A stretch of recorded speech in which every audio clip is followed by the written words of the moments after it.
Thank you so much for being here. It's so exciting to see you here in the supervisor's office. It's a dream come true. So tell me, what actually interested you in running for the Board of Supervisors in the first place? Well, when I first ran in '94 for the Assembly, I hoped that I might be elected to the Senate and be able to serve my full 14 years. And even so, I knew that if I did, I'd be termed out in 2008. And, you know, with half my life still in front of me and no idea how to use what I had learned. And when the supervisors put in term limits for themselves about the turn of the century, it seemed to me that that would be a logical and wonderful next step, because the county is not like cities. The county is more like a state. Los Angeles County has 10 million people, and it does all the things that states do except have a militia. So I thought everything I learned in Sacramento, from water to land use to resources to foster kids to health to mental health to transportation, everything would prepare me really for this job. I knew Zev would be termed out in 2014 because they had put in term limits. So I really started thinking about this as the next hopeful and logical step to use everything I had learned. What are the key, most important issues that you'd like to address in your first year in office here as a supervisor? Well, interestingly enough, though I've only been here less than 2 months, we've already started taking on my top priorities. All through the campaign, I talked about children in the county, not just foster children, but all of our children. The Blue Ribbon Commission on Children made several recommendations primarily about the foster care system, and we enacted 3 of them last week. One of them was a blanket mission statement that children and their safety, their well-being are an issue for the county that's of a high priority to every department. So I carried a motion to get that mission statement drafted and in place. We passed 2 other motions to begin a program to have a public health nurse accompany every social worker to every visit where you get a call for a child under the age of 2. It's just the beginning, but the Blue Ribbon Commission thought that was very important. So one of my priorities was our children, and I feel like we're already starting to move forward.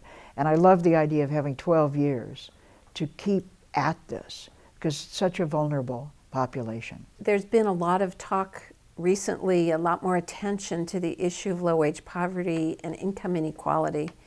How do you see low-wage poverty impacting life for the people who live in LA County? Affordable housing in LA County is not really affordable because it's based on a median rent. And the rents are so high that, okay, your median rent, you may still not be able to make it. So I'd like to see the county take more responsibility for joining with the city of LA and other cities, with the federal government and the state, to build more and more and more and more and more affordable housing, and not only rely on developers to put aside, a few units, but use that as well. Use cap and trade money for affordable housing, which we can now do so long as it's somewhere near a train. Okay, build more trains. Then we'll have more areas along the train. I think there are lots of areas to bring together. You're one of the only people that I know who really understands what the County of Los Angeles does. So given what you know about its role and its capacity, are there other ways that you think the County of Los Angeles could address the issue of low-wage poverty? Well, I think the fact of low wages, of wages lower than a living wage, impacts the people of LA County very seriously. It's not just a wealth gap, it's a wage gap. And you can't make enough to save, you can't make enough to really take care of your family. It impacts the county because so many low-wage workers, for instance, their employers pay them so little, they're on Medi-Cal. They qualify for Medi-Cal. Do you know who provides the medical services for Medi-Cal recipients? The county. I mean, we've got 4 hospitals, we've got trauma centers, outpatient centers, like 150 clinics that we do with 501c3s. It's an impact on county government, and it's a hardship on the people. I know that Eric, the mayor of Los Angeles, and the city council are looking very seriously at raising the minimum wage. I want to be the person leading the way in the county to raise the minimum wage. We have about 10% of the people in the county live in unincorporated areas. We govern those areas just like cities govern their city areas. So that's one area where one can look at the minimum wage. I want there to be a higher minimum wage in the county. I think we can partner with the city. If we were to join with the city in a higher minimum wage, that is half of LA County right there. And bring along Santa Monica, bring along WeHo, bring along my cities.